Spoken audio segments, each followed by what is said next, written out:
I never considered myself a paranoid person. Living alone for years had conditioned me to shrug off strange noises, the occasional creak of old wood, or the hum of the refrigerator kicking on in the middle of the night. But that one evening, the one I'm about to recount, changed everything. It was a Friday night, and the storm outside was as ferocious as any I had ever seen. Rain lashed against the windows, and the wind howled like a wounded animal. I'd decided to stay in, a decision I'd soon regret. The power flickered sporadically, casting strange, shifting shadows across the walls of my small house. Yet, I felt oddly content as I lounged on the couch, a steaming mug of coffee in my hand, my dog, Max, curled up at my feet. At around 9:30 p.m., I noticed Max's ears perk up. He'd been fast asleep, but now his head shot up, his eyes locked on the front door. His growl was low, almost imperceptible, but it sent a shiver down my spine. "What is it, buddy?" I asked, trying to sound calm. Max didn't respond, only stood up and stared at the door as though he could see through it. I glanced out the window, but the rain was too heavy, the darkness outside impenetrable. Then came the first knock. It wasn't loud or urgent, just 3 soft taps. My stomach tightened. It was late, and I wasn't expecting anyone. "Who is it?" I called, my voice steady but my heart racing. No answer. Just silence, apart from the storm.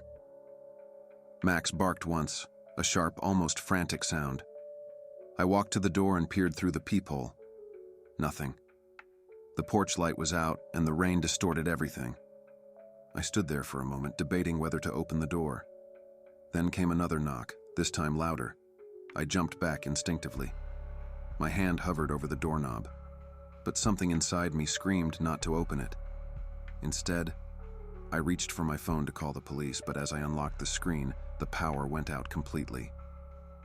The house was plunged into darkness. Max barked again, this time louder, and I could feel him press against my leg. I fumbled for the flashlight in the drawer by the door, finally clicking it on. The beam of light cut through the darkness, but it did little to calm my nerves. I moved to the window, trying to see if anyone was outside, but there was nothing. Just the rain-soaked emptiness. And then I heard it. A faint scraping sound, like nails dragging across wood. It wasn't coming from the door, but from the side of the house. My pulse quickened as I followed the sound, flashlight in hand. The beam quivered as my hands shook, illuminating the hallway as I crept toward the noise. The scraping grew louder as I approached the back door. Max stayed close, his growls constant now. I felt like every nerve in my body was on fire. "Who's there?" I yelled, trying to sound braver than I felt. No response, just that relentless, maddening scraping. I considered going outside to investigate, but dismissed the thought almost immediately. Instead, I checked that all the doors and windows were locked. My fingers fumbled over the locks as I double-checked them, my mind racing with every worst-case scenario. The scraping stopped. Silence descended, so complete that I could hear my own heartbeat pounding in my ears. I'd barely had a moment to process the quiet when a loud crash came from the basement. It sounded like something heavy had been thrown against the door. I froze. The basement. I hadn't even thought to check it. Gathering every ounce of courage I could muster, I made my way to the basement door. Max barked wildly now, his teeth bared as he positioned himself between me and the door. "Stay here," I whispered to him, though I doubted he'd listen. My hand trembled as I reached for the doorknob. I turned it slowly, and the door creaked open, revealing the narrow staircase leading into the abyss. The air was colder here, damp and heavy with an earthy smell that made my stomach churn. I shone the flashlight down the stairs, but the beam barely penetrated the darkness. "Is anyone down there?" My voice echoed, sounding weaker than I intended.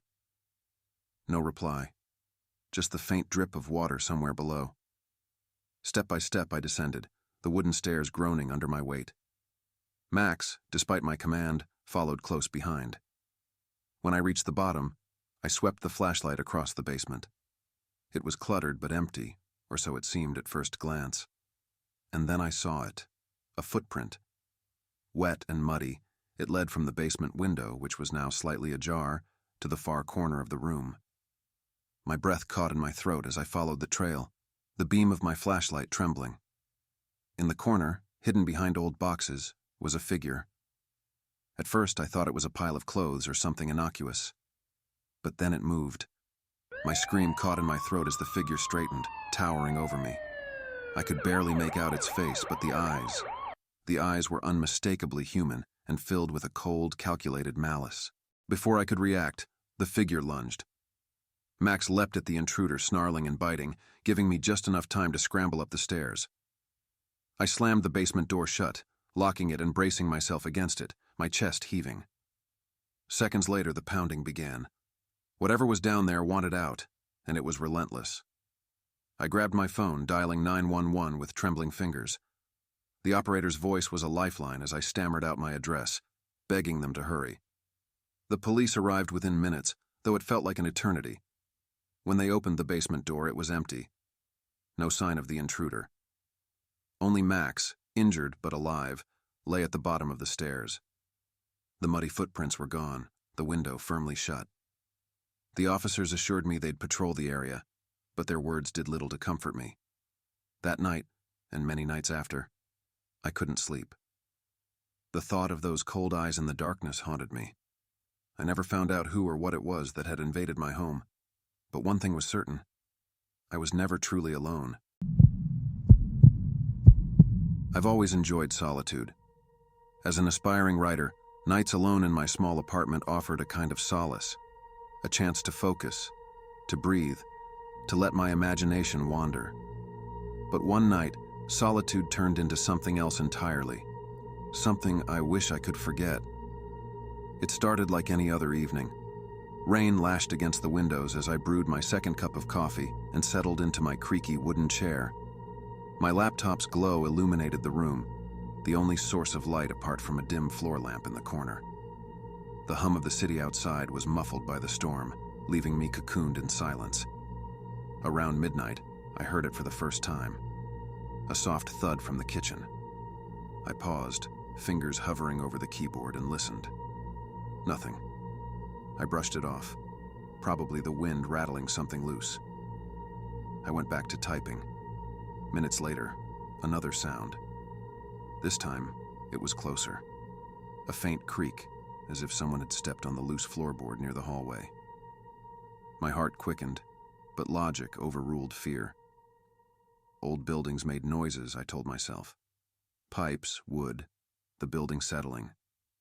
I stood up, stretched, and walked toward the kitchen. Everything was as I had left it. Dishes drying in the rack, the fridge humming softly, a half-empty glass of water on the counter.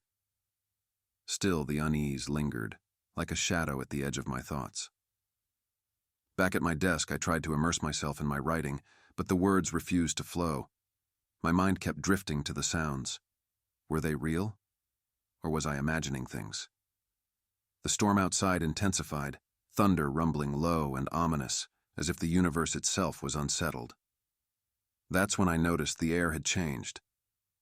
It was subtle at first, a faint shift in temperature. The room felt colder, the kind of chill that seeps into your bones. And then I smelled it, a faint metallic tang, like rusted iron. The hairs on my arms stood up. I turned around, scanning the room. The shadows seemed darker, deeper. The floor lamp flickered once, twice, then steadied. My eyes darted to the hallway leading to the bedroom. It was pitch black, the kind of darkness that felt alive, watching. "Hello?" My voice came out shaky, barely above a whisper. Silence. Only the rain answered, pounding against the glass with increasing ferocity. I laughed nervously, trying to shake off the growing dread. "You're being ridiculous," I muttered to myself. "Just your imagination." But deep down, I knew it wasn't. Something was wrong. Something was here. I decided to check the apartment. Grabbing the nearest object that could serve as a weapon, a heavy book, I ventured down the hallway. The bedroom door was slightly ajar, just as I had left it. I pushed it open with my foot and reached for the light switch. Nothing. The bulb was out. Great, I muttered, my voice trembling. I used the flashlight on my phone to scan the room. Everything was in its place. The unmade bed, the pile of laundry in the corner, the desk cluttered with notebooks and pens. But then the beam of light caught something. A footprint. Wet, muddy, and unmistakably human. My breath caught. I hadn't been outside all day. The footprint led from the window to the closet. The window was closed, locked. My pulse thundered in my ears as I approached the closet door. It was slightly open, a sliver of darkness waiting to swallow me whole. Every instinct screamed at me to run, to leave the apartment and never look back. But something compelled me forward. Curiosity, stupidity, I don't know. I reached out, fingers trembling, and yanked the door open. Nothing. Just clothes hanging neatly on the rod, a few boxes stacked on the floor. Relief washed over me, but it was fleeting. As I turned to leave, I heard a faint whisper. My name. It was so quiet, I almost thought I'd imagined it. But then it came again, louder, clearer. A man's voice, raspy and cold. Daniel. I spun around, phone shaking in my hand. The closet was empty, but the voice hadn't come from there. It had come from behind me. I bolted out of the room, heart pounding, and slammed the door shut. My mind raced. Who was in my apartment? How had they gotten in? I grabbed my phone to call the police, but the screen went black. Dead battery. Of course. I was on my own. The metallic smell grew stronger, almost suffocating. The temperature plummeted. The living room felt foreign now, alien, as if I had stepped into someone else's nightmare. And then I saw him. A figure stood by the window, silhouetted against the lightning flashing outside. Tall, gaunt, and utterly still. His face was obscured, but I could feel his gaze piercing through me, cold and unyielding. "What do you want?" I demanded, my voice cracking. He didn't answer. He just stood there, unmoving. I backed away toward the front door. My fingers fumbled with the lock, but it wouldn't budge. It was as if the door itself was resisting, trapping me inside with him. When I turned back, he was gone. But the sense of being watched remained, a suffocating weight pressing down on me. I ran to the kitchen, grabbed a knife, and pressed myself into a corner, trying to stay calm, to think rationally. But rationality had no place here. Hours passed, or maybe minutes. Time felt distorted, stretched thin like the fabric of reality was fraying. The storm outside began to wane, the first light of dawn creeping through the windows. And with it, the oppressive presence seemed to lift, leaving me shivering and alone. When I finally worked up the courage to move, the apartment was empty. No footprints, no figure, no evidence of anyone but me. But the metallic smell lingered, faint and haunting. I never figured out what happened that night. I moved out a week later, unable to shake the feeling that I was still being watched. Even now, in my new apartment, I sometimes wake up to the faint sound of creaking floorboards and the whisper of my name in the darkness. It started on a Friday night, a week before Christmas. My parents had left for the weekend to visit my sick grandmother in another town. I insisted I was old enough to stay home alone. I was 17 after all. They agreed, but only after a long lecture about locking doors and not answering to strangers. I rolled my eyes but promised to be responsible. The first few hours were uneventful. I microwaved some leftover pizza and parked myself in front of the TV for a marathon of old horror movies. The irony of watching slasher films while home alone didn't escape me. It felt thrilling at first, like I was daring the universe to scare me. But as the hours dragged on and the house grew quieter, a sense of unease began to creep in. At around 11 p.m., I heard it, a faint knocking at the back door. I froze, remote control halfway to my mouth. The sound was deliberate, rhythmic, and unnervingly soft, as if whoever was knocking didn't want to be heard. My first thought was that it was some kind of prank. Maybe one of my friends had decided to mess with me after seeing my Instagram post about being home alone.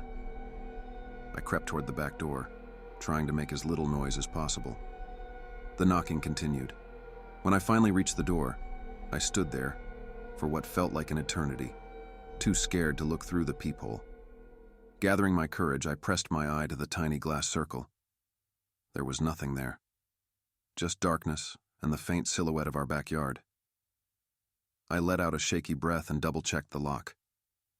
It was secure. Maybe it was just the wind, I thought, though the pattern of the knocking didn't feel random. I tried to shake it off and returned to the living room. I even managed to laugh at myself, but the uneasy feeling wouldn't leave. Around midnight, I heard it again. This time it came from the front door. Louder, more insistent. My stomach dropped. I hadn't imagined it. Someone was definitely out there. My heart raced as I approached the front door, every creak of the floorboard sounding deafening in the silence of the house. "Who's there?" I called out, my voice cracking. No answer, just the knocking, relentless and cold. I grabbed my phone and called my best friend, Jake. "Dude, someone's at my door," I whispered, glancing nervously over my shoulder. "What? Are you serious? Did you call the cops?" "Not yet. I'm not even sure what's going on. It's probably just some idiot messing around." Jake offered to come over, but he lived 15 minutes away, and I didn't want to wait. "I'll check it out. I'll call you back if it's anything serious," I said, trying to sound braver than I felt. I ended the call and looked out the front window, careful to stay hidden behind the curtain.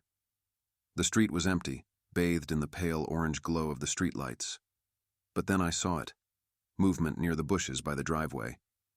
A figure, tall and thin, darted across the yard and disappeared into the shadows. My breath caught in my throat. I wasn't alone. I ran to the kitchen, grabbed the biggest knife I could find, and locked myself in the pantry. My hands were shaking so badly, I almost dropped my phone as I dialed 911. "911, what's your emergency?" a calm female voice answered. "There's someone outside my house," I whispered. "They've been knocking on my doors and I just saw them in my yard." The dispatcher asked for my address and assured me that officers were on their way. She stayed on the line, asking me questions to keep me calm. But then the knocking started again. This time, it was coming from the kitchen door, just a few feet away from where I was hiding. It was louder now, more aggressive, as if whoever it was knew I was close. My grip tightened on the knife and I struggled to keep my breathing quiet. The dispatcher was still talking, but her voice felt distant, drowned out by the pounding of my own heartbeat. Suddenly, the knocking stopped. The silence was worse. I strained my ears, trying to hear any hint of movement. Then came the sound of glass shattering. My blood ran cold. They were inside. "They're in the house," I whispered into the phone, tears streaming down my face. The dispatcher urged me to stay hidden and keep the line open. Footsteps echoed through the house, slow and deliberate. Whoever it was, they weren't in a hurry. They were searching, taking their time. I could hear them moving through the living room, then the hallway, getting closer to the kitchen. I held my breath, clutching the knife so tightly my knuckles turned white. The footsteps stopped right outside the pantry door. I bit down on my lip to keep from screaming. The doorknob rattled, and for a horrifying moment, I thought they were going to open it. But then, just as suddenly as it had started, the noise stopped. The only sound was the faint hum of the refrigerator. Minutes felt like hours. I didn't dare move until I heard the distant wail of sirens.